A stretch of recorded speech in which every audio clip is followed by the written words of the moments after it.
habríamos avanzado mucho, ¿no? Para decirles que el problema de la justicia es un problema muy viejo, pero que digamos que tiene su culminación con la orden de detención al expresidente Álvaro Uribe, que ha sido el muro de contención para evitar que el socialismo se tome esta patria. Yo lo que quiero es pintarles este panorama que sé que muy bien conocen, pero es que partamos de ahí. Ese es el problema con un fortalecimiento de la izquierda que ya no es retórico, ya es real. Es que tienen las ciudades más importantes, tienen a Bogotá, tienen a Medellín, tienen a Cali, tienen a mi ciudad Manizales. La izquierda ha cogido mucha fuerza desde el punto de vista electoral y resumo con esto.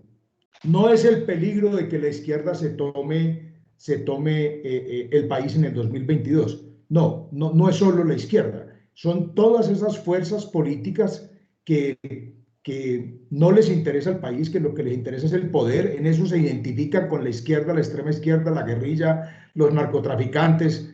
Les interesa es el poder. Y ahí está, pues, digamos que el máximo líder de eso es Juan Manuel Santos, y ellos van a hacer lo que tengan que hacer. Al final del día van a terminar todos juntos viendo a ver cómo se quedan con el país en el 2022, subiendo a cualquiera. A mí me dicen que Petro no puede ser que porque está muy desgastado. Si Petro es el que es, lo van a apoyar todos. Ellos no tienen problema. Acuérdense que Petro y Santos fueron aliados. Eso no es nada nuevo. Aquí hay una alianza entre todos ellos. Aquí al final del día terminan todos juntos, incluso Sergio Fajardo, que es la ficha, yo diría que más representativa de la estrategia que pudiera tener hoy Juan Manuel Santos para llegar al poder. Al final del día se van a juntar todos, santistas, se van a juntar la guerrilla, se va a juntar el narcotráfico, se va a juntar toda esta estrategia internacional de desestabilización que hay en Latinoamérica, dirigida desde Cuba y que es todo lo que hoy se llama el Foro de Sao Paulo y que ya le cambiaron el nombre por Foro de Puebla, pero es toda esa estrategia de la izquierda y de quienes promueven el narcotráfico y que al final del día yo diría también que promueven la deformación de la sociedad liberal democrática como nosotros la entendemos y la concebimos. Y da mucha tristeza porque esto, agréguele a esto todo el poder que ha cogido una organización como FECODE en toda la estrategia de ideologizar a nuestros jóvenes desde las escuelas y universidades. Entonces enfrentamos un desafío de un tamaño gigantesco. ¿Yo por qué hago todo ese preámbulo que ustedes lo conocen? Porque eso es lo que tenemos hoy. Y si a mí me preguntan, ¿y por dónde hay que arrancar? Lo primero por donde deberíamos arrancar todos es por defender al presidente Iván Duque.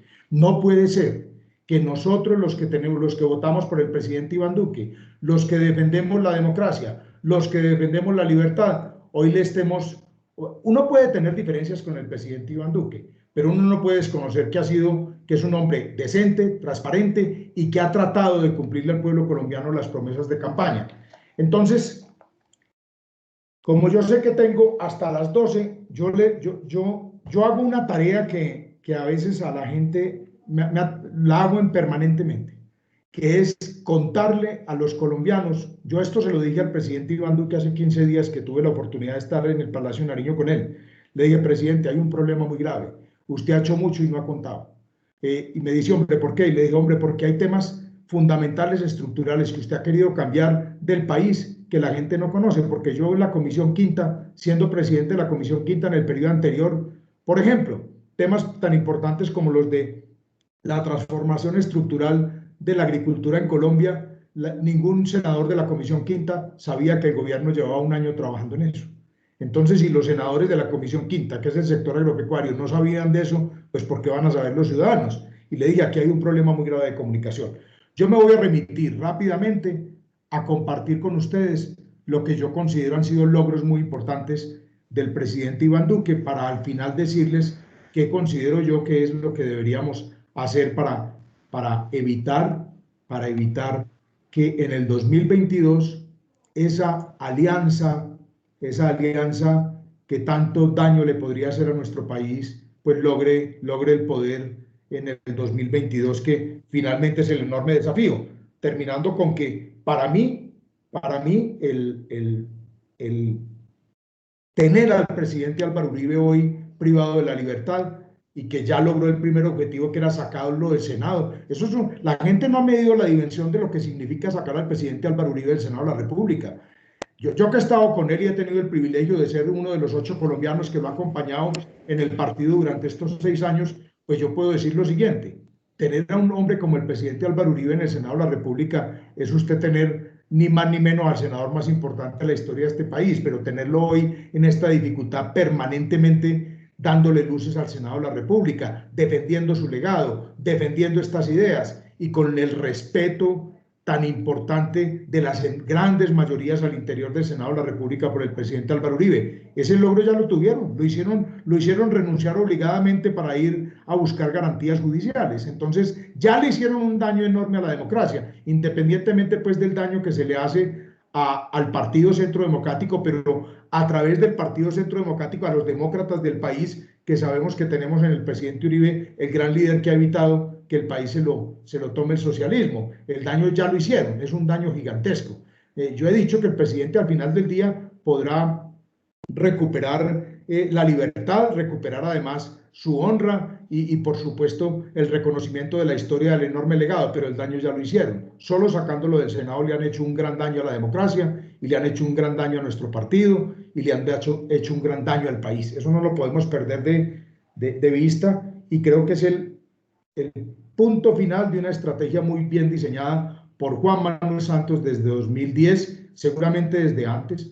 Yo le digo a la gente, vea hombre, es que la historia, si usted se devuelve al 2010, si Juan Manuel Santos le cuenta a los colombianos que se iba a tomar un tinto con Timochenko, jamás habría sido presidente de este país. Devuélvanse históricamente en qué estábamos nosotros en 2010.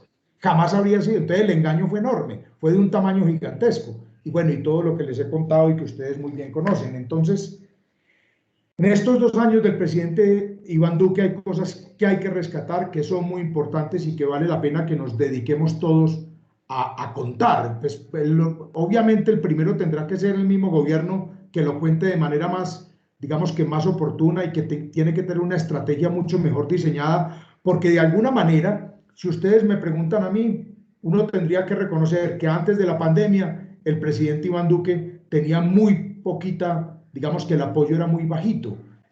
A pesar de hacer un buen gobierno y sobre todo un tema de crecimiento económico muy importante, el país venía creciendo a unas tasas tal vez las más altas de la región, digamos que un manejo económico muy importante y unos avances muy importantes en muchas cosas, pues no pasaba del 35% la popularidad. Y sabemos que a raíz de la exposición que ha tenido mediática por el tema de la pandemia y por la seriedad que la gente ha reconocido en el manejo de la pandemia, ha subido su popularidad. Pero él no han contado suficientemente todo lo que han hecho en estos 2 años, que yo me voy a permitir sacarme un ratico aquí para contarles rápidamente algunos logros.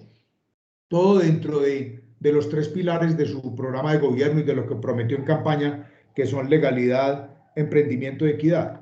Entonces, rápidamente, todo se enmarca mucho en promesas de campaña, que creo que es como el presidente Iván Duque dice, aquí lo que nos hemos dedicado nosotros es a mirar muy bien qué le prometimos a cada región y cómo lo vamos cumpliendo y qué fue lo que prometimos a nivel nacional y cómo lo hemos ido cumpliendo. Entonces, a pesar de todas las dificultades para la fumigación con glifosato y poder, digamos que contrarrestar los cultivos ilícitos, pues tiene en el 2019, a pesar de las dificultades, a pesar de tener la cantidad de hectáreas, lograron una reducción del 10% en las áreas cultivadas, que eso jamás se había visto porque todo lo que venía desde antes, desde el gobierno Santos, era un crecimiento exponencial de los cultivos de coca. Por supuesto que es un logro ante tanta adversidad y ante tanta imposibilidad de poder combatirlo por las restricciones de la Corte Constitucional para la fumigación con glifosato. Una promesa de campaña que fue la cadena perpetua, esto dentro de la legalidad, cadena perpetua para asesinos y violadores de niños se logró en el Congreso de la República, eso fue una promesa de campaña. Tiene las cifras más bajas en secuestros y la comparan pues con los años anteriores. La tercera tasa de homicidios más baja en los últimos 44 años. Tiene el fin de la contratación a dedo, que fue una promesa de campaña, y la ley de los pliegos tipo, que ya es una ley de la República. Tiene 113 municipios libres de minas antipersona. Y cumplió una promesa de campaña que uno podrá decir hoy que le puede estar generando dificultades al país, pero en campaña fue lo que él prometió, y es la fraternidad con los migrantes, y se han recibido a 1.8 millones de migrantes en nuestro país, pues por supuesto que la mayoría son venezolanos. En los temas de emprendimiento, como les decía, antes de la pandemia tenía el crecimiento económico mayor promedio de la región. Creó en Medellín, con el anterior alcalde, el Centro para la Cuarta Revolución Industrial, que es, digamos que, uno de los 5 que hay en el mundo. Ese es un gran logro. El multimodalismo, que es recuperar, por ejemplo, la red férrea. Se pudo inaugurar en mi departamento de Caldas la ruta Dorada-Chiriguaná, que me parece que es un gran logro para la recuperación de la conectividad. En promesa de campaña prometió la ley de pagos justos, ya es ley de la República. La factura electrónica también, que fue una promesa de campaña, también hoy está masificada. Tiene cifras récord en turismo antes de la pandemia. En 2019 llegaron 4,5 millones de visitantes al país. Es casi un 3% más cuando uno lo compara con el 2018. En el Fondo Emprender hay un crecimiento significativo del Fondo Emprender, atendiendo a más de 538.000 emprendedores del país. En economía naranja se han apoyado a 40.000 empresas de economía naranja. Tiene la creación de Prosur que fue una promesa de campaña para contrarrestar UNASUR, de donde se retiró Colombia en compañía de Argentina, Chile, Brasil, Ecuador y Paraguay. Y creo que eso de Prosur, pues para contrarrestar todo ese tema del foro de Sao Paulo, que fue una promesa de campaña, también es un hecho. En temas de equidad, creo que el tema de agricultura por contrato es uno de los que más podría uno resaltar. Ese programa le ha ayudado va llegando a 60.000 productores, tiene 827.000 millones, 480 aliados comerciales, que le ha ayudado mucho a mejorar la comercialización de los productos del campo, promesa de campaña también del presidente Iván Duque. Tiene el presupuesto para la educación más grande de toda la historia. Pasaron de 38 billones a 44.1 billones el presupuesto de educación.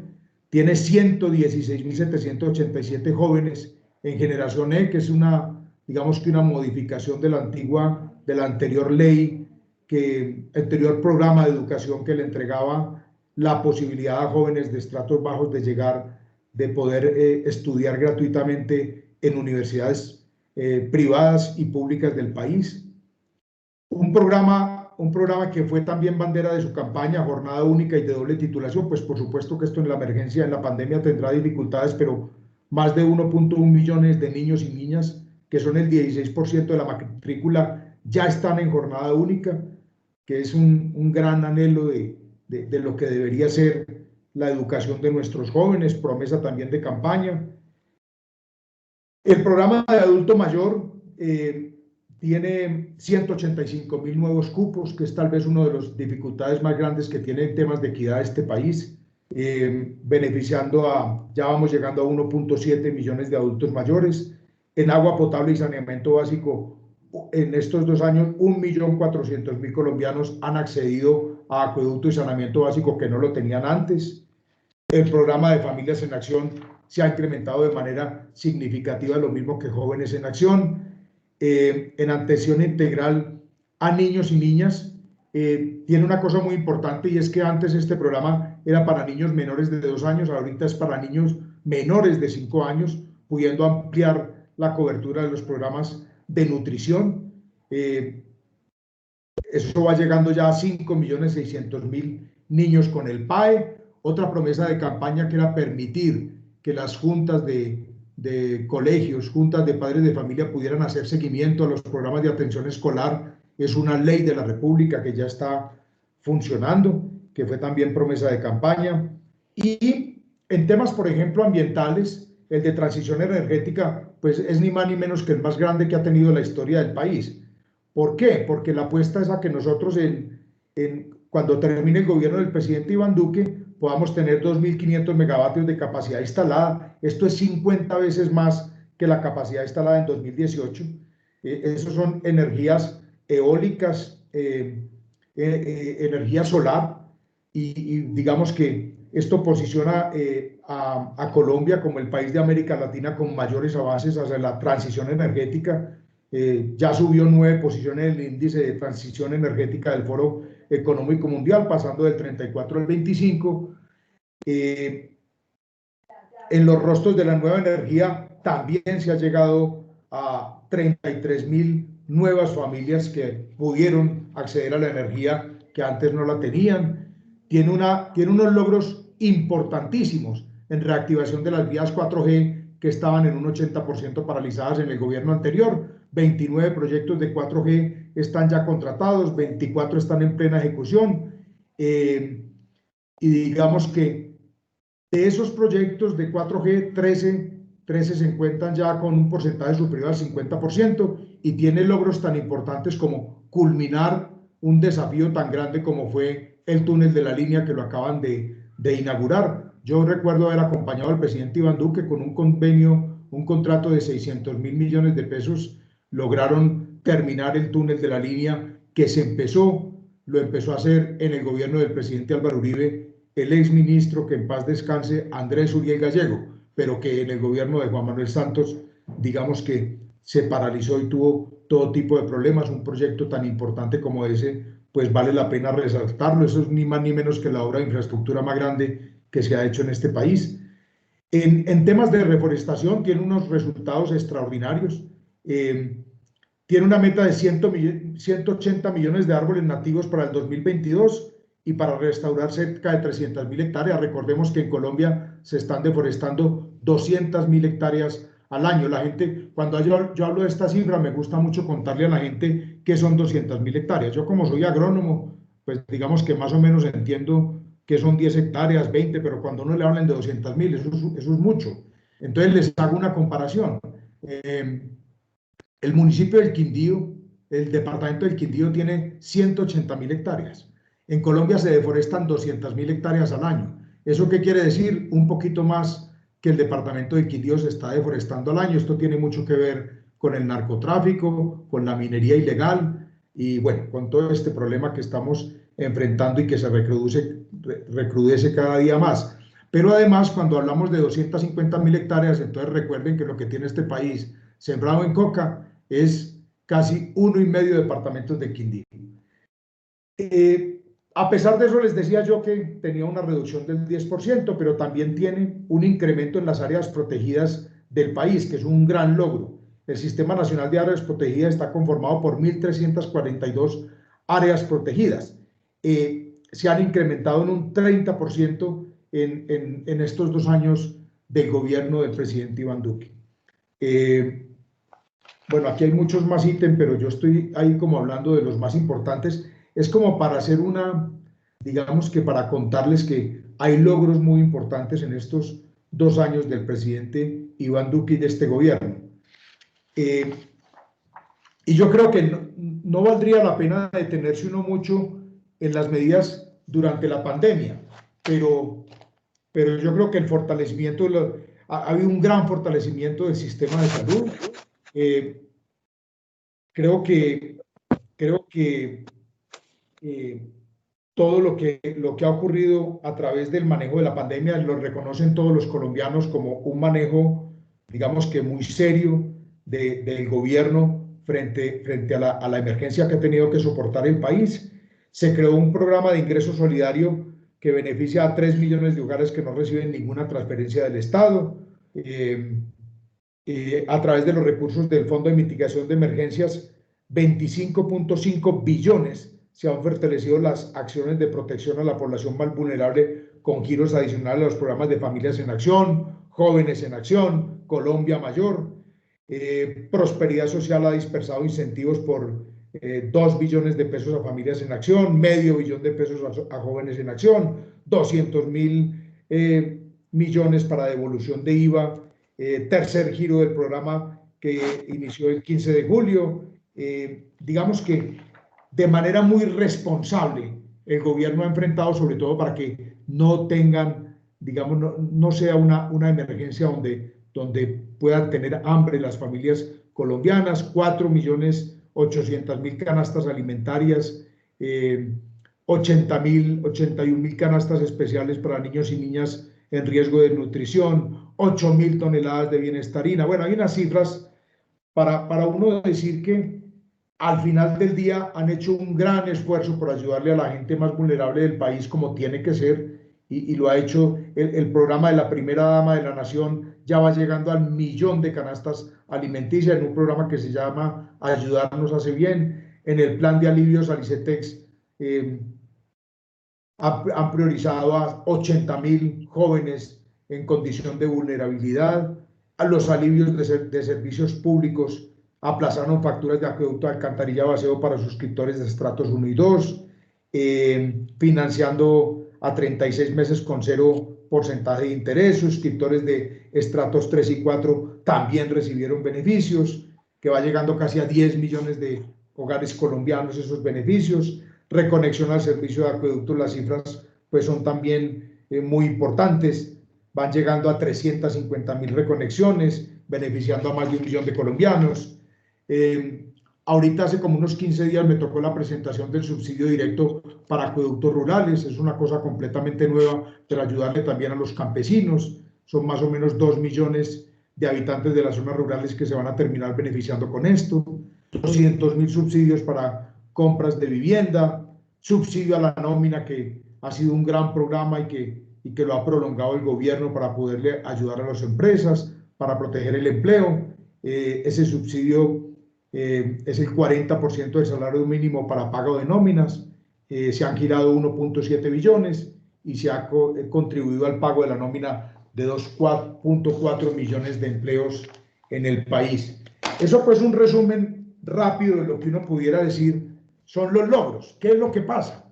Lo que pasa es que mucha gente dice, a ver, muchas personas dicen, a ver, pero es que al presidente Iván Duque lo elegimos para que reformara los acuerdos de La Habana y el presidente lo trató de hacer.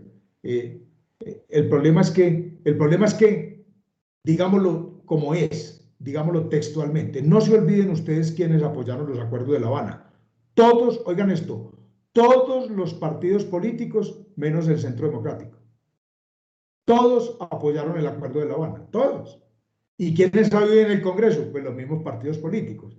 Entonces, cuando llega una reforma a la JEP, que fue lo que quiso hacer el presidente Iván Duque para tratar de reformar este problema, pues se encontró con que las mayorías del Congreso no permitieron la reforma. ¿Por qué? Porque esa es la vía, no hay otra manera de reformar los acuerdos. Tiene que ser a través del Congreso, pero no lo permitieron. Entonces, las reformas a la JEP fueron presentadas. Otro podría discutir, digo, pero entonces, ¿por qué no se lograron las mayorías para lograr hacerlo? Bueno, pero no las tuvimos. Yo lo que quiero decir es que el presidente ha tratado de cumplir con esa promesa de campaña, porque mucha gente me dice, senador, pero es que él prometió que iba a reformar los acuerdos. Sí, ha tratado de hacerlo, pero no ha podido. Eso es lo primero.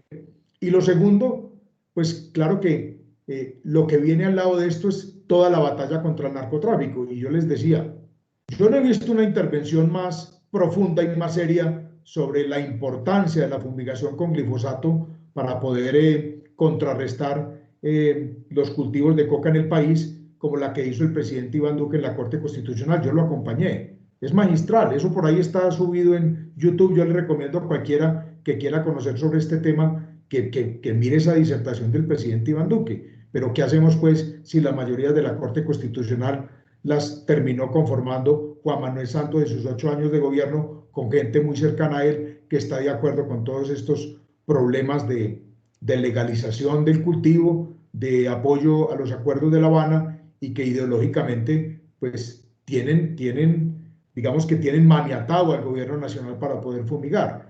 Y se los voy a resumir rápidamente. ¿Por qué lo tienen maniatado? Porque lo primero que tiene que pasar es que tiene que probar, el mismo gobierno tiene que probar que la fumigación no hace ningún daño, no le hace ningún daño a nadie.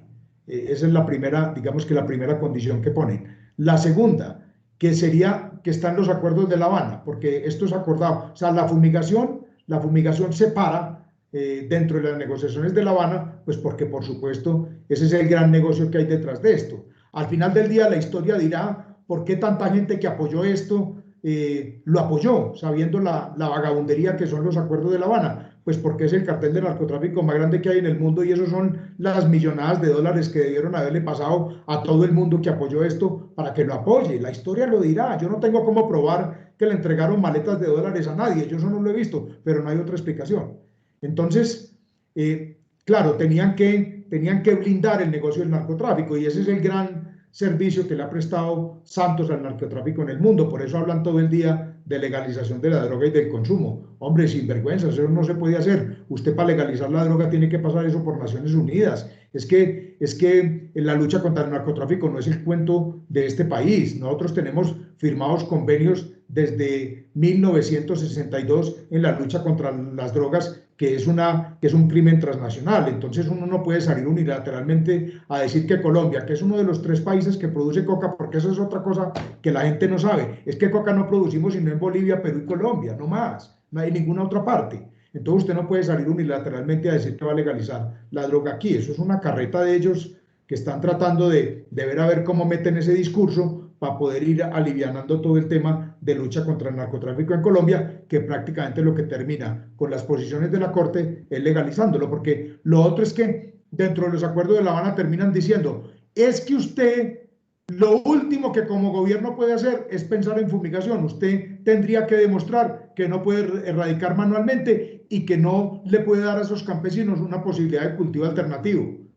Bueno, y ya hemos visto lo que ha pasado cuando han tratado también de erradicar o de empezar algunos pilotos de fumigación, que también usted tiene que hacer una consulta previa con las comunidades. Por Dios, unas comunidades que están o dedicadas al narcotráfico o presionadas por los narcotraficantes y guerrilleros de las mismas FARC, la mayoría presionados a que tienen que cultivar coca. O sea, completamente maniatado el gobierno para poder hacer eso, y por eso el problema exponencial, y de ahí vienen todo este problema de inclusive de la muerte de líderes sociales, que eso a todo el mundo le tiene que preocupar. Pero cuando usted se pone a ver, son todo lo que tienen que hacer estos criminales para poder conservar sus corredores de coca y de entrada de armas y bueno, todo lo que significa pues el negocio del narcotráfico, que es pues que es de una gravedad enorme. Aquí hay 3 cosas con las que yo voy a terminar, digamos que el tema del presidente Iván Duque y de su gobierno. Hay una cosa que no conoce la gente. Si a mí me preguntan cuál es uno de los problemas más graves que tiene este país, y empecemos entonces por las propuestas de solución, yo diría que las propuestas de solución vienen en lo que está haciendo el presidente Iván Duque, pero hay que volverlo banderas mucho más fuertes de quienes defendemos la democracia en este país. El catastro multipropósito. Cuando uno habla de catastro multipropósito, la gente no sabe muy bien de qué se trata eso, pero les voy a resumir esto porque son los problemas estructurales que viene atacando el gobierno, que la gente no conoce muy bien de qué se tratan, pero que al final del día van en la dirección correcta de mostrarle al país cómo este gobierno y las banderas de quienes defendemos la democracia tenemos que reivindicar para esta lucha que tenemos que dar para conservar el poder en 2022 en cabeza de un presidente demócrata, de un presidente que respete las instituciones y que esto no vaya a quedar en manos de la izquierda o de quienes se camuflan en la izquierda para hacerse al poder, y a quienes les importa es el poder y no el progreso de esta nación, y mucho menos la preservación de los valores de esta nación y de los valores de libertad y democracia que defendemos las inmensas mayorías de colombianos. El catastro multipropósito. Este es uno de los problemas estructurales que ha enfrentado el gobierno del presidente Iván Duque, y que lo hizo con una persona que ustedes conocen mucho. Él se llevó al doctor Carlos Enrique Moreno, expresidente del Grupo Corona. Ustedes lo conocen a él muy bien, se lo llevó al principio del gobierno para que le ayudara a estructurar este problema. ¿Cuál es el problema del catastro en Colombia? Que solo el 5% del catastro del país está actualizado. ¿Eso qué quiere decir? Que entre otras cosas la entidad encargada del catastro en Colombia, que es el Instituto Geográfico Agustín Codazzi, se demoraría 100 años para actualizar lo que tiene hoy de catastro por actualizar. ¿Qué hace el doctor Carlos Enrique Moreno con un equipo interdisciplinario que entre otras cosas traen de muchas partes? Porque esto, para ellos lograr lo que tienen hoy ya rodando y funcionando, se trajeron expertos de Perú, que es el país latinoamericano que tiene más avanzado el tema del catastro. Se trajeron expertos de Inglaterra, de Holanda, de varios países y digamos que hicieron toda una tarea de un año para decir, este es el mecanismo por el cual nosotros podemos actualizar el catastro multipropósito en Colombia. ¿Eso de qué se trata?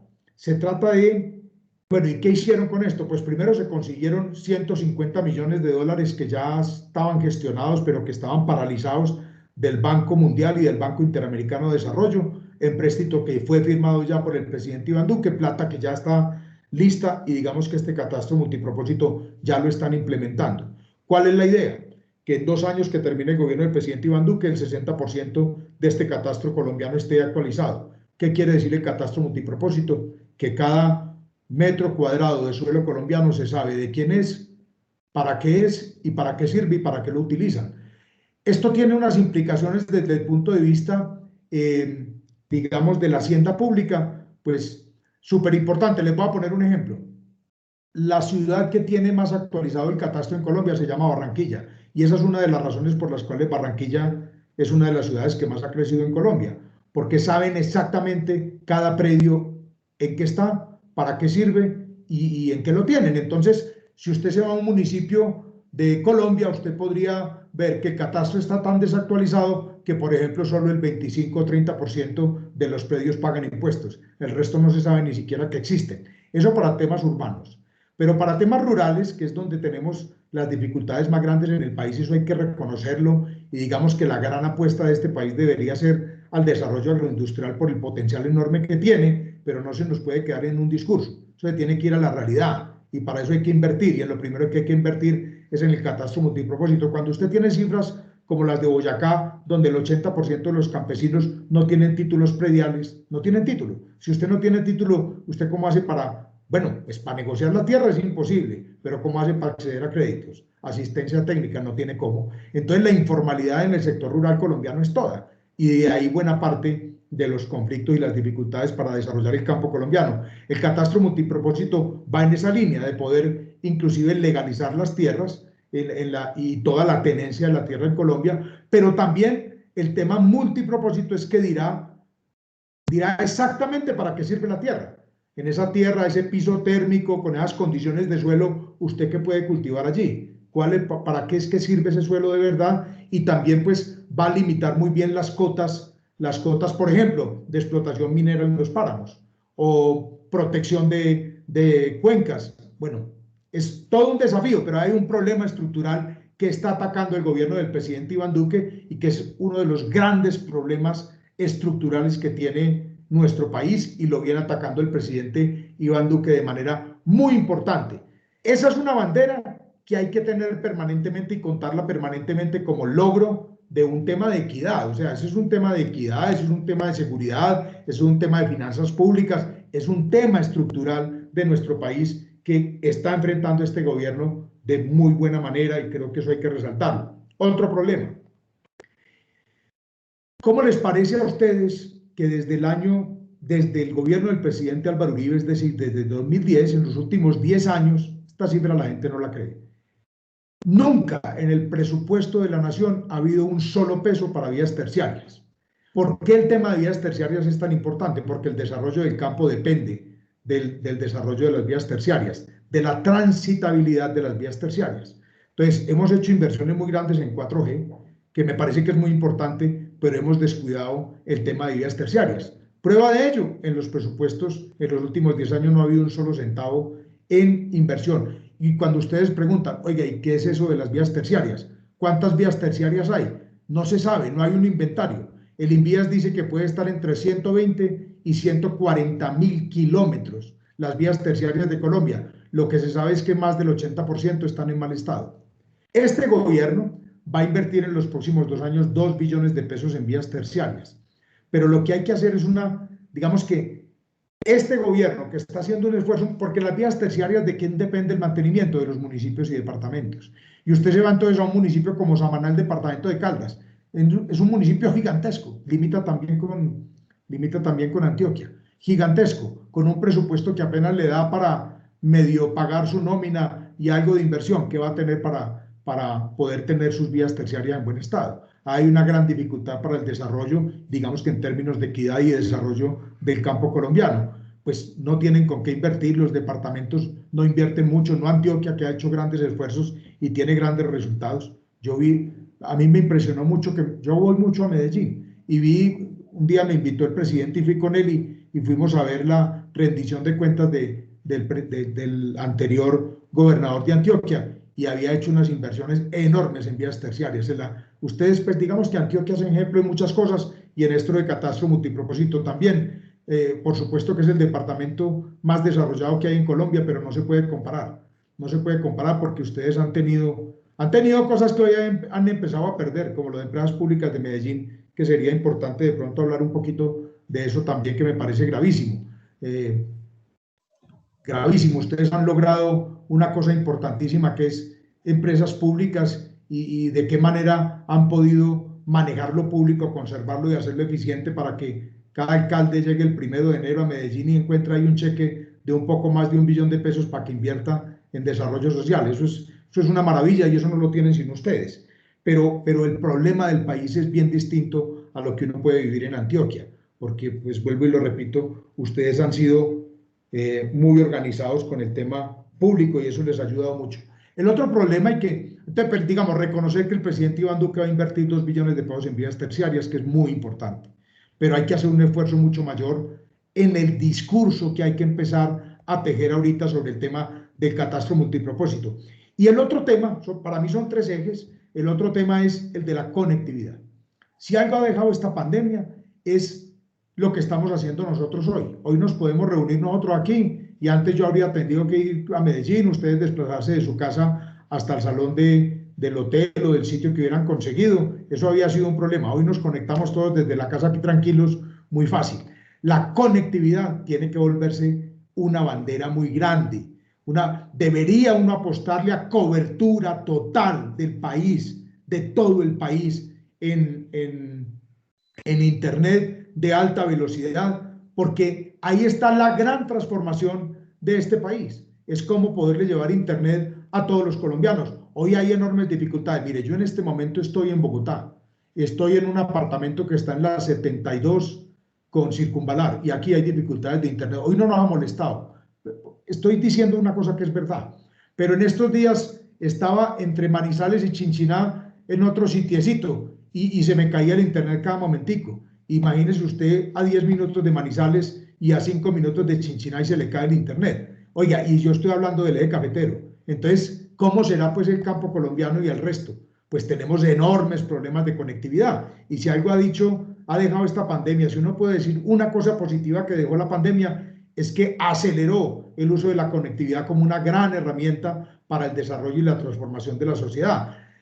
¿Qué hizo el presidente Iván Duque el año pasado? Presentó un proyecto de ley que nosotros aprobamos en el Congreso que se llama la ley de las TICs, que es para la ampliación de la cobertura. ¿Qué pretende él? Él pretende que cuando termine el gobierno en 2 años el 60% del país tenga cobertura.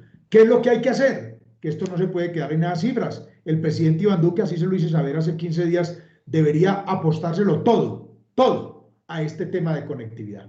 ¿Por qué? Porque usted con conectividad puede llevarle al campo, por ejemplo, todo el tema educativo. Hoy no hay que gastar tanta plata en infraestructura educativa. Usted hoy podría darle educación a los colombianos a través de plataformas siempre y cuando tengan acceso a Internet. Usted podía evitar la migración tan grande que hay de ciudadanos del campo a los grandes centros urbanos si los puede educar a través de Internet. Usted podría llevar a través de Internet toda la asesoría técnica que necesitan los campesinos para ser eficientes. Alguna vez por ahí en un foro yo cuento esta historia mucho y es que el presidente de Microsoft mostraba una pequeña campesina en un pueblo muy apartado, yo no me acuerdo si del Caquetá del Huila, muy apartado, vendiendo a través de su teléfono café a futuro, en una pequeña parcela cafetera. Eso es lo que tenemos que hacer, que todo el mundo tenga acceso a Internet en este país y ojalá gratuito para los que tienen escasos recursos o campesinos que tienen dificultades para poder pagar el acceso, pero que la gente tenga acceso a Internet debería ser la gran apuesta como una herramienta muy importante para lograr el desarrollo del país. Esos 3 temas estructurales los viene trabajando el presidente Iván Duque Lo único que nosotros le hemos pedido es que acelere eso. Como me queda muy poquito tiempo, voy a terminar con lo siguiente. Aquí hay que contrarrestar varias cosas, y es el discurso de la izquierda. El problema de FECODE es un problema mucho más grave de lo que la gente calcula, y es que están completamente penetrados escuelas y colegios con la ideología izquierdista y todo lo que eso implica para la democracia del país. El tema medioambiental, la izquierda se lo ha tomado como una bandera de ellos, cuando este gobierno y nosotros dentro de nuestra agenda también tenemos, digamos que, propósitos de preservación del medio ambiente. Hay que recuperar el amor de los colombianos por nuestra fuerza pública, por nuestra policía, que también es el discurso de la izquierda, permanentemente estigmatizar cada error, cada incluso crimen, cada dificultad que se presenta cuando un miembro de la policía o del ejército comete algún ilícito, se lo trasladan a todo el ejército, a toda la policía, como una estrategia para desprestigiar lo que ellos quisieran que desapareciera, y es que ¿quién impone la ley y el orden en este país? Hay que rescatar el aprecio por nuestras fuerzas militares y de policía. Por supuesto que tiene que haber una estrategia mucho más agresiva a nivel internacional del gobierno y de los ciudadanos y de nosotros como partido de gobierno para contarle al mundo entero lo que ha significado el fraude de los acuerdos de La Habana, donde ya hemos llegado al cinismo de estos bandidos de ir la semana pasada a decir Timochenko que ellos jamás han reclutado niños, que ellos no violaron menores. En Estico van a decir que jamás portaron armas también, y nos tendremos que tragar esa vagabundería. Estamos pasados de una estrategia internacional, sólida, fuerte, a mostrar el enorme fraude que nos ha causado los acuerdos de La Habana. Y entender que nos tenemos que unir todos los demócratas de este país, los ciudadanos, los empresarios, los que queremos vivir en un país democrático y en libertad. Todos nos tenemos que unir en una causa común para defender la libertad y la democracia de este país, porque de lo contrario en 2022 van a llegar estos que se han aliado, se van a tomar este país, y el problema con ellos es que cuando llegan al poder jamás se van. Ahí está Cuba, 62 años, ahí está Nicaragua, a Ortega y a su señora que manejen ese país nadie los toca, y ahí están estos vagabundos castrochavistas que acabaron con el país más rico de Latinoamérica, y hoy es un país más pobre que Haití, y no solo eso, es el centro del narcotráfico mundial. Entonces, el desafío es enorme y estará en manos de cada uno de nosotros. Por supuesto que uno como senador de un partido de gobierno tiene muchísimas más responsabilidades, pero creo que la responsabilidad es de cada colombiano, sobre todo también contando la historia de este país que ha sido completamente deformada por la izquierda y con toda la estrategia que han montado, que vuelvo y repito, tiene su culminación, una etapa de culminación, porque pues las cosas, como digo yo, si nos descuidamos se pueden agravar, que tienen su culminación en la orden de captura contra el presidente Álvaro Uribe. Bueno, yo con esto creo que ahí llego a las 12 del día, doctor Julio Enrique y queridos amigos de la tertulia, 11:58. Yo creo que ahí ya yo podría ir terminando, si les parece. Doctor Carlos Felipe, muchísimas gracias por su intervención, magnífica, muy cumplido como buen paisa. Entonces va primero el doctor Joel Moreno y luego el doctor Sergio Betancur Palacio. Doctor Joel Moreno, por favor active el micrófono. Les recuerdo, si son tan amables nuevamente, intervenciones cortas para que sean verdaderas preguntas y no disertaciones. Doctor Joel Moreno, adelante. Gracias, doctor Julio. Excelente presentación de doctor Carlos Felipe. Expresaba yo al principio de la reunión el tema relacionado con la elección popular de alcaldes, concejales, diputados y gobernadores. La elección popular de alcaldes pareciera que ha incrementado o ha superado las justas proporciones de la corrupción de la que hablaba el expresidente Turbay, porque quien paga para llegar, llega para robar. Y ya hemos visto, pese que la izquierda se está atornillando en las ciudades y particularmente en la ciudad de Bogotá, en la ciudad de Cali y ahora en Medellín. En Medellín se tomaron las empresas públicas de Medellín. ¿Qué tan viable ve usted que volvamos a la Constitución que designaban los alcaldes y gobernadores como aquellos ciudadanos que eran ejemplos de vida, ejemplos para la ciudadanía? Porque hoy lo que tenemos es basofia, y hay alcaldes que nunca habrían sido designados por decreto. Muchas gracias, doctor Carlos Felipe. Doctor Carlos Felipe. ¿Contesto de una o oímos varios y les contesto a todos después, como quieran?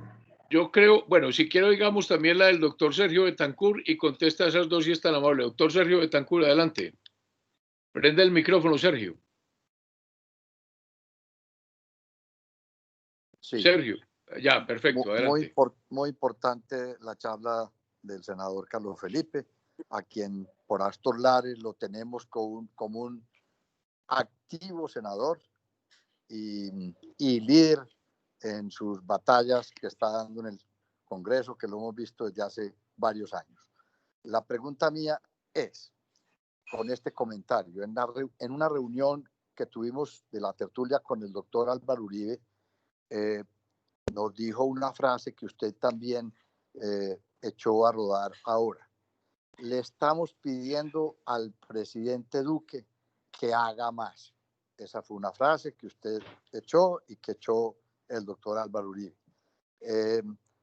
Yo con esto lo estoy animando a que realmente esa es una necesidad. Al presidente Duque hay que pedirle que haga más.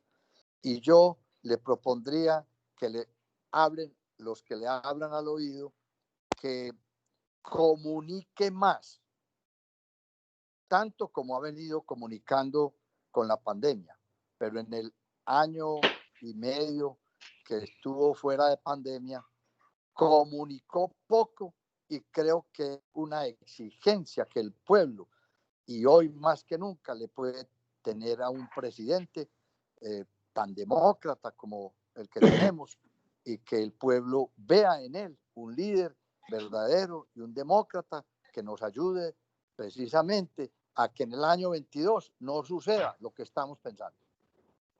Y la doctora Olga, Elia Cecilia, para que coger estas tres preguntas y las respondemos. A ver, Elia Cecilia, conecte el micrófono, por favor. Le recuerdo muy respetuosamente, cortos para que tengamos más agilidad. Elia Cecilia, adelante. Sí, señor, mil gracias. Bueno, yo ya felicité al doctor Carlos Felipe. Excelente también la presentación ahora, brillante, muy bien explicada. Bueno, yo también he repetido aquí en la tertulia algunas veces varias cosas, porque sí me parece que desafortunadamente hay gente que o no ha querido asimilarlo o no se han dado cuenta de lo que está sucediendo, que es muy grave. Yo digo que todo este grupo de izquierda tiene más de 100 años en estar haciendo transformaciones en Colombia para ellos, como lobos con piel de oveja, ir entronizándose, y se han ido apoderando de todo, del Ejecutivo, del Legislativo, del Judicial, de los gremios, de los medios de comunicación, ahora de las redes, pero también ha sido gravísimo que se han tomado a través, desde 1934 con Luis López de Mesa, liberal de Antioquia, y el ministro de Educación de López Pumarejo, se apoderaron del sistema educativo público. Entonces, FECODE ha hecho un daño bárbaro, porque no solamente no ha educado bien a los estudiantes, sino que ahora los está adoctrinando, o desde ese momento los ha ido adoctrinando poco a poco. Pero también hay algo muy grave que me parece a mí que tampoco mucha gente se ha dado cuenta, y es de que ellos son los jurados de votación en las elecciones.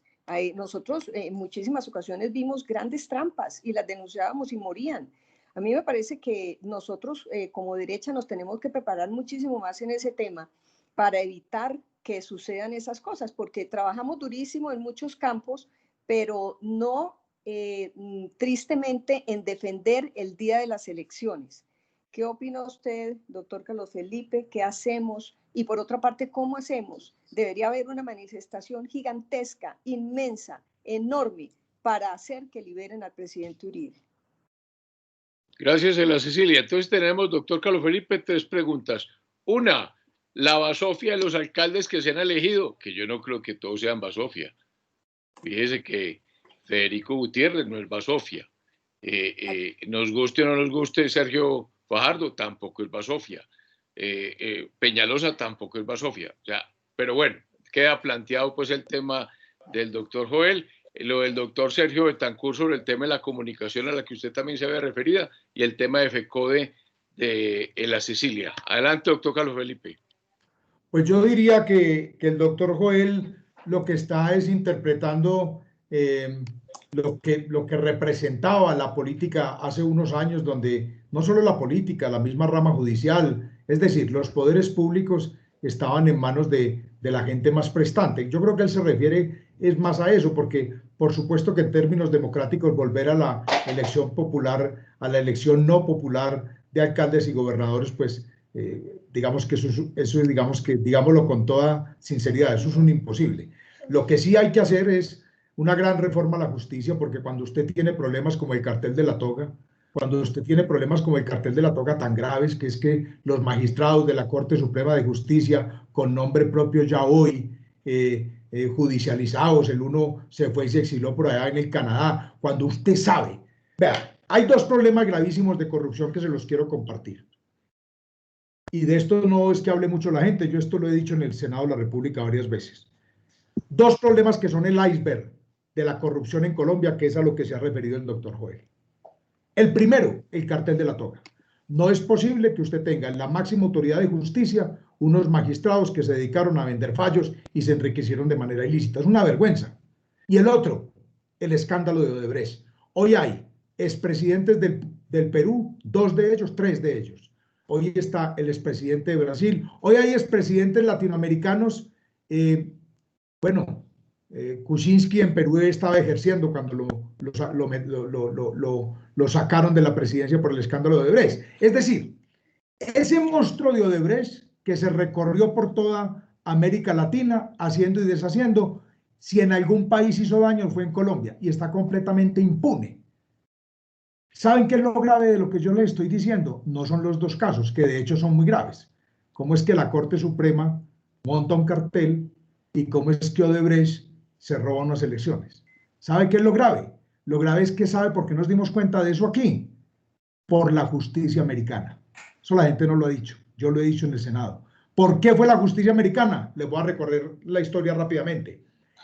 Está el exfiscal anticorrupción, que entre otras cosas nos han dicho Néstor Humberto Martínez, ¿quién lo llevó allá? ¿Quién llevó a ese señor allá? Al señor Moreno. El señor Moreno estaba en la Florida y en una llamada con el exgobernador Lyons lo intercepta la justicia americana en un soborno de $10.000.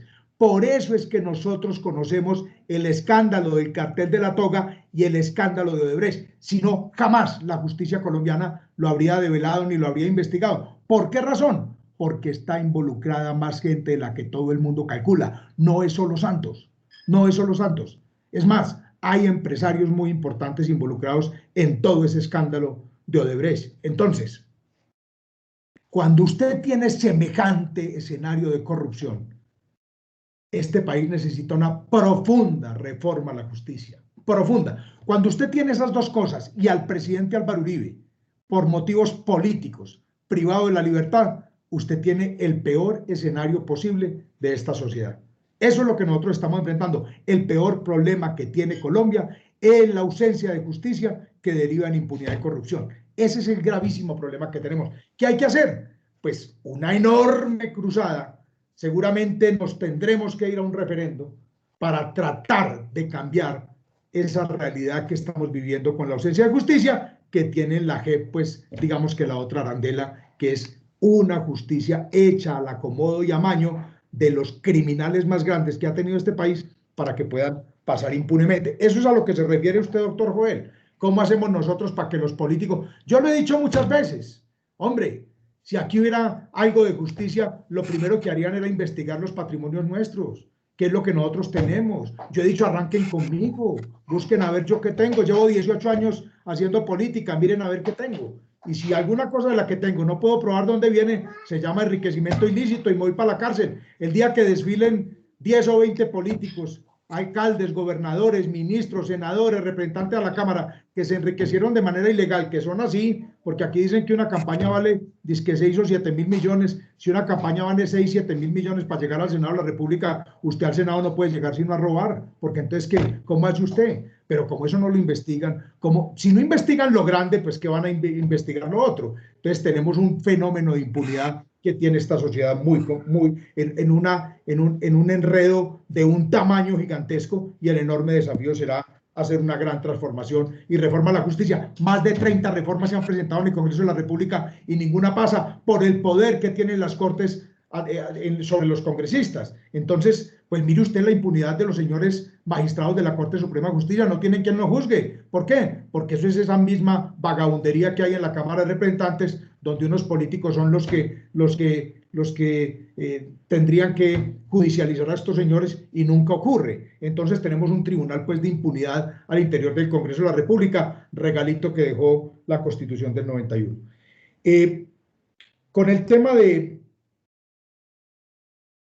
Es evidente que la tarea, doctor Sergio Betancur, del presidente y del gobierno nacional y de todos nosotros, tiene que ser comunicar más y tiene que ser contarle muchísimo más al pueblo colombiano lo que se está haciendo, y nosotros también hacer una tarea masiva de contarle al pueblo colombiano lo que hace el gobierno nacional para que no haga carrera lo que fácilmente hace, y es que pues la izquierda, que sí es muy organizada, que además tiene una cantidad de medios de comunicación que son, bueno, eso da para otra conferencia, es la incidencia, lo voy a dejar como enunciado, la incidencia del nuevo orden mundial, donde hay unos empresarios multimillonarios colombianos involucrados con George Soros y que patrocinan eso, y uno de ellos es propietario aquí de un poco de medios de comunicación. Eso es una tragedia, todo ese tema de la ideología de género, de la inversión de valores, de la promoción del nuevo orden mundial y todo eso que está también muy metido, por ejemplo, en la campaña de Biden en los Estados Unidos. Eso va para otra conferencia, para otra botada de corriente bien buena con ustedes algún día. Y lo de FECODE, que dice la doctora la Cecilia, pues claro, pues yo lo decía, aquí hay que hacer una reforma educativa y legislar sobre el tema de FECODE. Esto no podemos permitir más nosotros que esta federación siga adoctrinando a nuestros niños. Pero entre otras cosas por esto, no porque sea un tema nuestro, esto es de la mayoría del pueblo colombiano. Vea, la expresión más clara es la siguiente. Ustedes se acuerdan de las manifestaciones contra las FARC, las fotografías que hay la gente repudiando a las FARC. ¿Sabe cuáles fueron más grandes? La gente no recuerda eso y fueron más recientes. Es cuando en el gobierno de Santos la ministra Gina Parodi de Educación quiso meter la ideología de género dentro de los planteles educativos. Eso hizo salir al pueblo colombiano, a las familias colombianas, a los papás colombianos, a las calles de manera masiva, paralizaron este país y reversaron eso. Eso que promueve también la extrema izquierda. Entonces, digamos que aquí lo que hay que, y eso lo estamos haciendo nosotros como partido, aterrizando los temas gruesos que deberían ir acompañados de otro tema que yo no he hablado aquí, y es la reducción del tamaño del Estado, que tiene que ser un propósito ya no del próximo gobierno, sino que le estamos pidiendo al presidente Iván Duque que dentro de la estrategia de reactivación económica vaya la reducción grande del tamaño del Estado, porque si algo dejó Juan Manuel Santos fue una cantidad de agencias y una multiplicidad de funciones en el Estado para poder comprar y comprar voluntades, que hace y obliga a que este gobierno plantee rápidamente una transformación del tamaño del Estado para hacerlo mucho más pequeño y mucho más eficiente.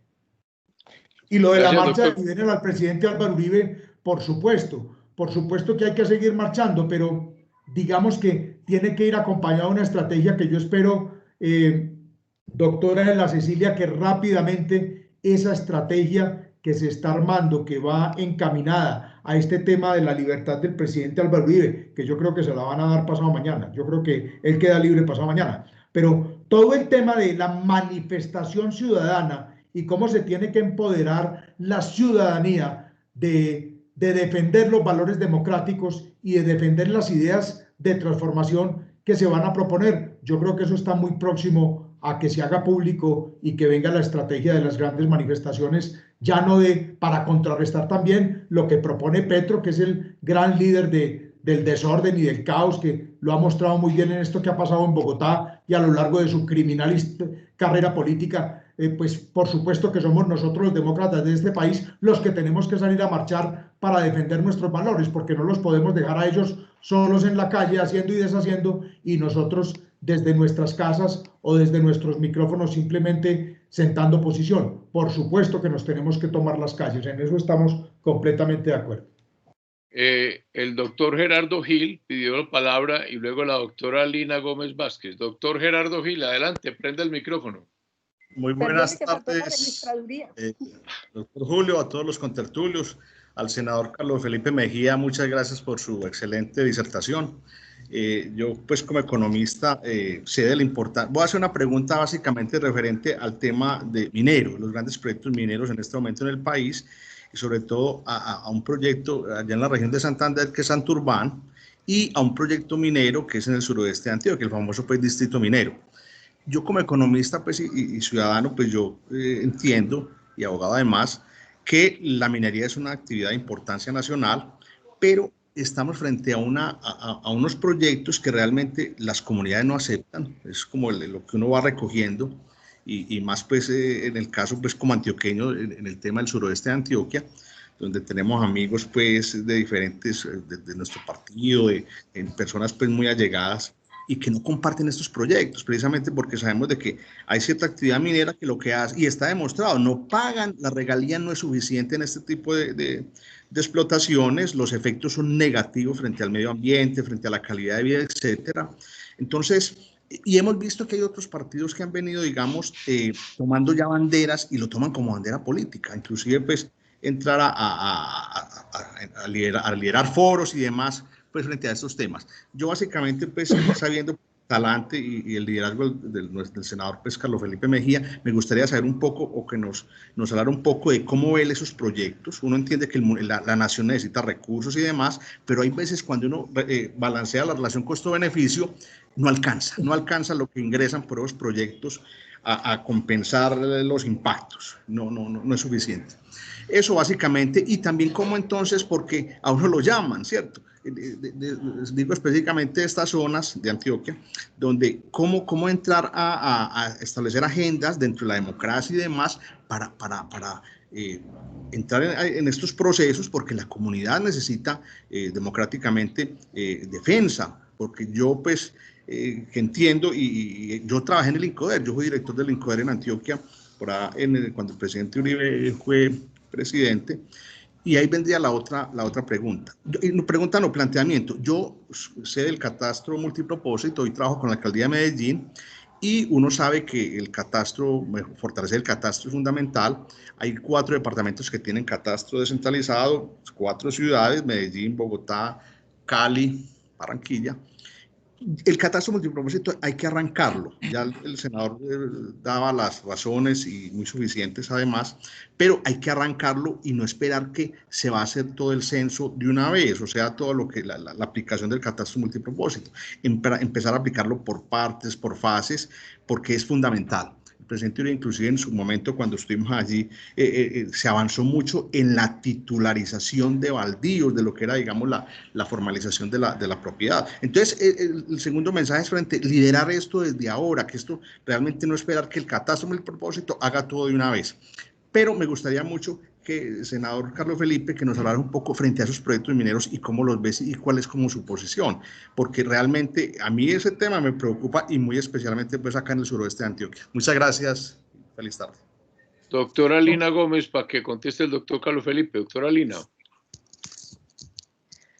Muchas gracias, doctor. Doctor Carlos Felipe, más que una pregunta, yo quisiera plantear, digamos, una invitación en atención al tiempo que tenemos entre hoy y las próximas elecciones y los riesgos, digamos, a los cuales estamos enfrentados. Sin duda hay que comunicar de manera más agresiva y sobre todo un poco más empática con algunas poblaciones en las cuales eventualmente tengamos menor capacidad de votos, pero también creo muy importante que que el presidente haga uso de sus facultades concedidas constitucionalmente, de pronto sin tanto temor a la crítica. Puntualmente, desde el punto de vista legal, se pueden acompañar varias decisiones del gobierno tendientes a contrarrestar precisamente ese desarrollo que hemos venido observando en la JEP, que hemos venido observando en las Cortes. El presidente, finalmente, en nuestro modelo de gobierno todavía tiene un papel muy relevante. Si no hacemos, cuando yo lo escucho a usted, siento un poco de desánimo porque todavía digamos que tenemos un gobierno cercano y en este momento ya nos sentimos maniatados. ¿Cómo quedaríamos el día en que tuviéramos un gobierno ajeno? Entonces, de pronto el tiempo que tenemos es muy poco, debemos hacer un llamado al uso de ese poder constitucional, no de manera tan prudente, sino de manera un poco más radical, porque si estamos con esta cantidad de dificultades hoy, que tenemos un gobierno que nos representa, finalmente lo que nos podría pasar es que nos vamos a quedar sin herramientas. Entonces, más que una pregunta, obviamente pues no voy a entrar a felicitarle por toda su gestión, ya los otros lo han hecho y me uno a eso, pero creo que debemos tener una participación más activa, una defensa más clara, buscar mecanismos jurídicos que los hay para empezar a presentar proyectos o avanzar a mitigar, digamos, los efectos de la ley de tierras, donde uno ve un gran atentado a la propiedad privada, por no empezar a hablar también de las modificaciones que se proponen al Código Civil y el Código de Comercio, que es la base jurídica para acabar, por supuesto, con la propiedad privada. Entonces, tenemos muy pocos meses para defender lo que nos queda de un Estado de Derecho y de la protección de la iniciativa de la empresa privada. Doctor Carlos Felipe, para redondear y que usted nos conteste esas dos inquietudes o intervenciones, ¿por qué no se refiere un poco al 2022? ¿Qué estrategia tiene la derecha colombiana o la centro derecha para enfrentar el 2022, dadas las inquietudes que hay y dado la mención que usted hizo tan importante de la necesidad de un referendo o un plebiscito o una constituyente a la que no se ha referido, pero definitivamente se requiere una reforma constitucional a fondo y este gobierno ya no alcanza? Eso tiene que hacerse en el primer año de gobierno. Entonces, ¿qué estrategia se le ocurre a usted que se puede plantear a los colombianos de cara a las elecciones del 2022? Adelante, doctor Carlos Felipe. Bueno, doctor Julio Enrique, pues voy al doctor Gerardo Gil. Estamos de acuerdo. Estos proyectos mineros y particularmente el de Santurbán de Minesa y el de Suroeste en Jericó son dos proyectos que son muy sensibles a la comunidad y que nuestro partido seguramente tiene que ser mucho más agresivo en el mensaje, pero nosotros no apoyamos ninguna de las dos explotaciones mineras.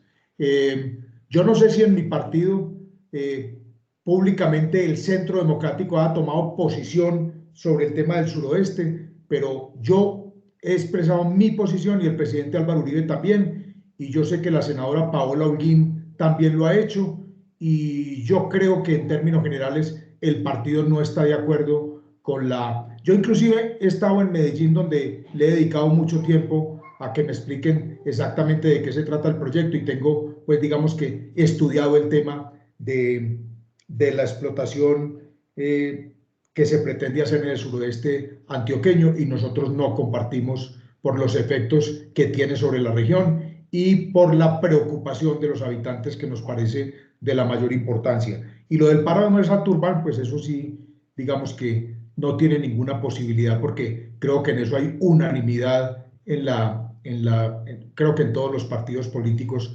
Cualquier tipo de explotación en páramo no tiene por qué darse en nuestro país, y Santurbán es el más emblemático. Hay que recordar que lo de Santurbán y también lo del suroeste no son de este gobierno, son proyectos que vienen adelantándose las licencias ambientales y todo el trabajo desde hace varios años.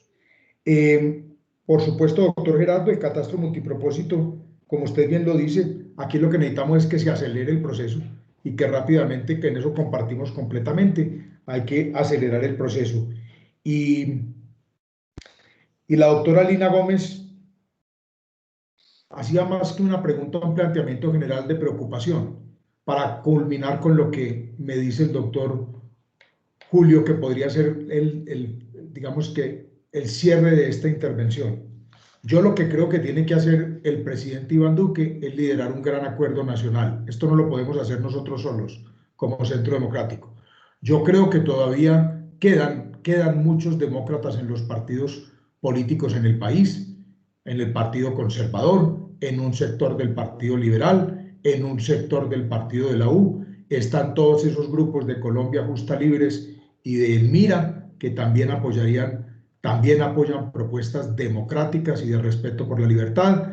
Si usted me pregunta hoy yo cómo veo el Congreso de la República, yo podría decir que el 30% es de izquierda, con una nueva izquierda que ha llegado ahí del Partido Liberal y del Partido de la U, y el 70% podría yo decir que defienden valores democráticos. Ahí tiene la oportunidad, tenemos la oportunidad de hacer una gran alianza para poder enfrentar el 2022 y hacer un acuerdo sobre los temas que hoy son evidentes.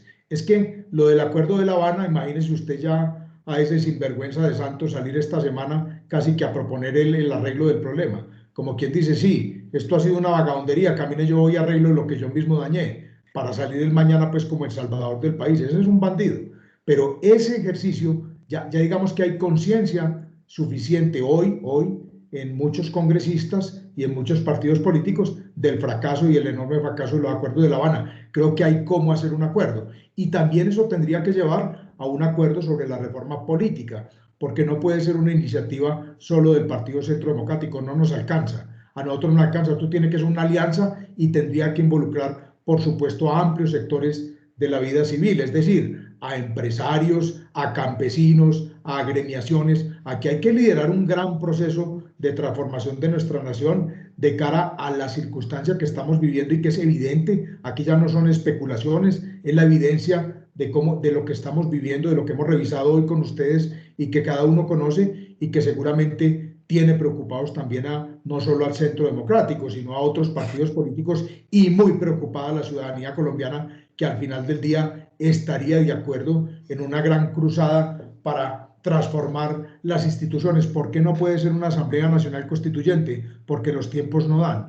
Tiene que ser un referendo, que sí lo alcanzaríamos a sacar en este periodo y es en eso en lo que estamos trabajando, pero por supuesto que pensando en un gran consenso y al final del día ese consenso tiene que ser entre partidos, entre gremios, entre la sociedad civil y por supuesto con todo el apoyo del presidente Iván Duque, porque de lo contrario no tendría ningún resultado. Pero esa sería la bandera y a raíz de eso tendría que hacerse todo el escenario de cómo es que va a salir un candidato que defienda la libertad y la democracia para enfrentar a lo que va a ocurrir al otro lado, que es la alianza de todos ellos, de todo lo que al principio yo les dije que está. Eso no es solo la izquierda, eso es un mundo de gente la que está al otro lado y que es un desafío muy grande que tenemos y que tiene que llevar de la mano pues todos estos temas que hemos tratado nosotros hoy y que tienen que tener también temas muy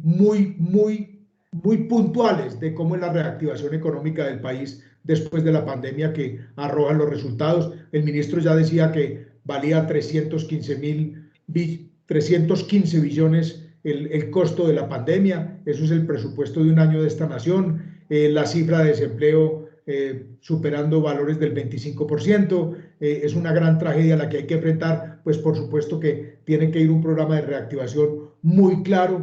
Tiene que haber una propuesta de economía solidaria o economía fraterna, como le dice el presidente Álvaro Uribe. Creo que hay un gran avance con el ingreso solidario del presidente Iván Duque para la emergencia, la reducción del tamaño del Estado, el fortalecimiento de los entes territoriales y la descentralización, unas inversiones enormes en infraestructura que ya las ha anunciado el gobierno, donde antes del 31 de diciembre van a estar adjudicando más de 12 billones para obras de infraestructura. Creo que todo eso es muy importante, pero lo más importante de todo es una reforma a la justicia, porque esta sociedad no es viable con el tamaño de ausencia de justicia que estamos enfrentando hoy y que nos tiene en este mar de impunidad y corrupción.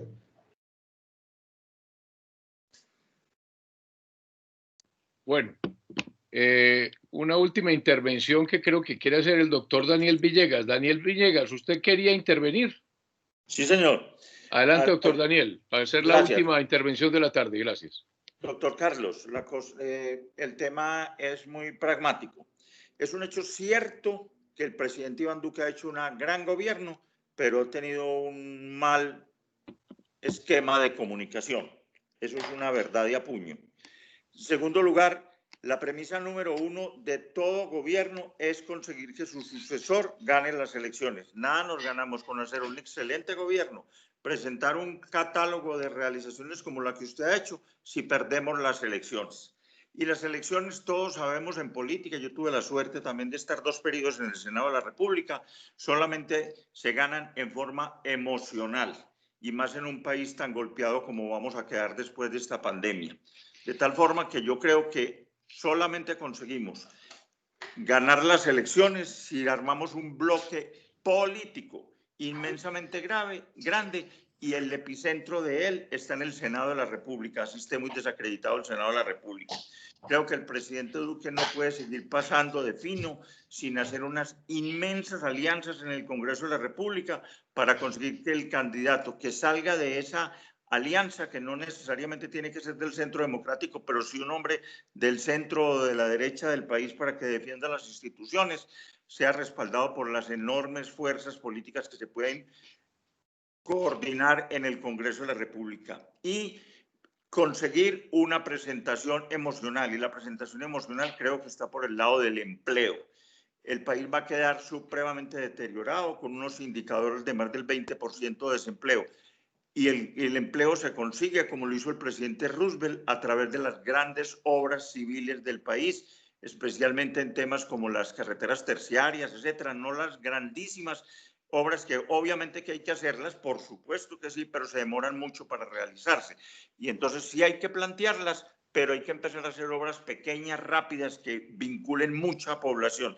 Entonces, en resumen, si no se logra una presentación emocional y un gran frente político, así los políticos estén muy desacreditados, no vamos a ganar las elecciones. Y nada nos ganamos con haber hecho un extraordinario gobierno si perdemos las elecciones. El gran objetivo es ganar las elecciones.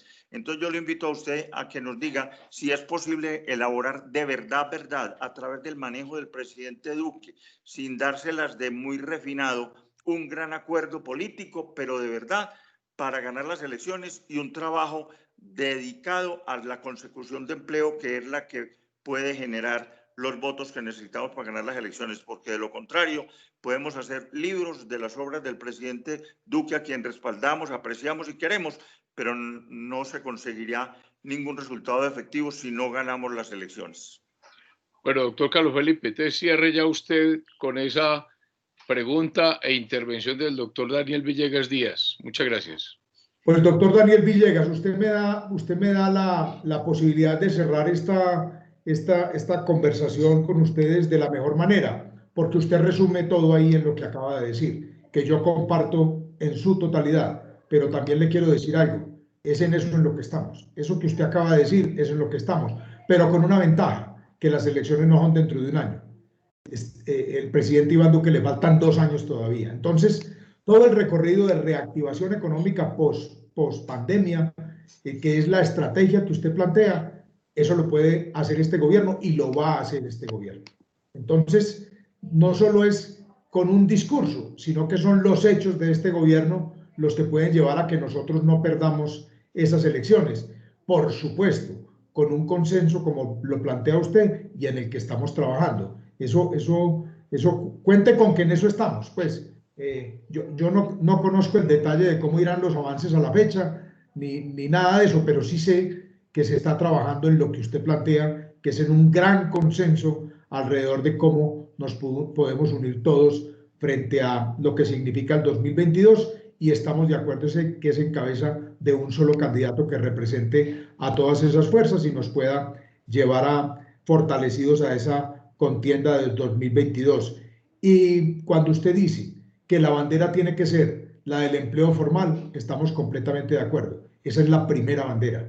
Los otros son cosas que son muy importantes, pero por supuesto que la primera bandera es la bandera del empleo y la del empleo formal, porque la dificultad por la que está atravesando nuestra nación pues es enorme después de la emergencia, y esa será la gran tarea, pero digamos que le tengo esa buena noticia. Estamos pensando exactamente igual y el planteamiento que usted hace es el correcto, y no es que yo esté de acuerdo con usted, no, en eso estamos de acuerdo y en eso estamos trabajando con el presidente y él y quienes están liderando el proceso, con los otros sectores políticos del país y con las demás fuerzas que tienen que ayudar a armar esta gran cruzada que usted plantea y en la que estamos completamente de acuerdo, pero vuelvo y le repito, en eso estamos trabajando porque entendemos que esa es la forma en que se puede enfrentar este desafío tan grande que significan las elecciones del 2022.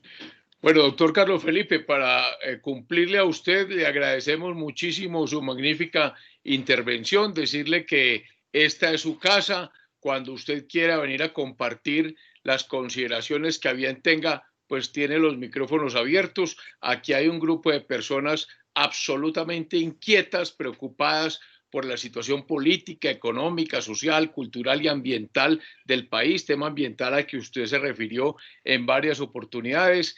Le deseamos muchos éxitos y por el bien pues de Colombia que esto se solucione. Una última pregunta para que usted cierre ya definitivamente y dándole las gracias. En semejante cosa tan horrible que han habido, 14 muertos fueron las noticias que dieron la noticia esta mañana, ¿por qué el director general de la policía, Ate Ortúa, no ha dicho nada, sabiendo que él es que enfermo por COVID, asintomático, según dijo El Tiempo, doctor Carlos Felipe? Pues yo no lo sé, yo me imagino que le ha entregado la responsabilidad al subdirector, pero yo lo que quisiera decir es, con respecto a todo lo que está pasando y lo que ha pasado en Bogotá y en otras ciudades, es que yo no sé por qué yo tengo la idea de que, si bien es cierto, yo fui uno de los que al segundo día salí públicamente a pedirle al presidente Iván Duque que decretara el estado de conmoción interior y el toque de queda y militarizara las ciudades, yo habría hecho eso. También se lo digo al presidente Uribe, otro compañero, otros dos compañeros míos lo mismo.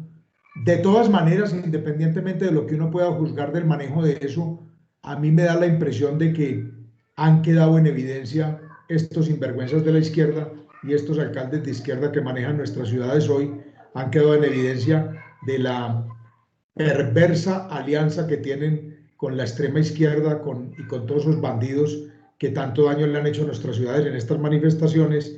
Y yo creo que políticamente la gente está muy preocupada por quienes están gobernando esas ciudades hoy. Caso Medellín, caso Bogotá sobre todo. Me parece que lo de Bogotá es una vergüenza.